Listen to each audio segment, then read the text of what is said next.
Chennai super king அணி இந்த வருஷம் ஒரு போட்டியில தான் ஜெயிச்சிருக்காங்க. தொடர்ந்து நடந்த 5 போட்டியிலையும் ரொம்ப மோசமான தோல்வியை சந்திச்சிருக்கிறாங்க. இதை பத்தி பிரபலங்கள் பலர் காட்டமான விமர்சனங்களை முன்வைக்கிற இந்த நிலையில குறிப்பா தோனியை தான் அதிகம் பேர் தாக்கி பேசிக்கிட்டு வராங்க. லாஸ்டா களத்துல இறங்கி சில ஓவர்ஸ் மட்டும்தான் ஆட வராருன்னு பலரும் கோபமா கமெண்ட் செஞ்சு வராங்க. இந்த நிலையில நடிகர் விஷ்ணு விஷால் தோனியை பத்தி காட்டமா பதிவிட்டு இருக்கிறாரு.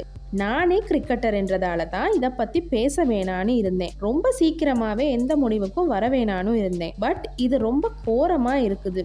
ஏன் இவ்வளவு டவுன் த ஆர்டர் வரணும்? வின் பண்ண கூடாதுன்னு எந்த விளையாட்டாவது விளையாடுவாங்களா? சர்க்கஸுக்கு போற மாதிரி இருக்கு. விளையாட்டை விட ஒரு தனிநபர் பெருசு இல்லைன்னு நடிகர் விஷ்ணு விஷால் பதிவு செய்ய, மற்ற பக்கம் பிரபல தொகுப்பாளர் விஜய் அஞ்சனாவும் காட்டமா ட்விட்டர்ல பதிவு செய்திருக்கிறாங்க.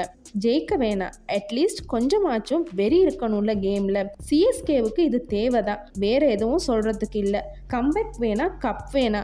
விசுவாசமான ரசிகர்கள் நாங்க எதிர்பார்க்கறது ஜெயிக்கணுங்கிற எண்ணத்துல தான் ஆடுறோன்னு காட்டுனா போதும்னு பதிவு செய்திருக்கிறாங்க.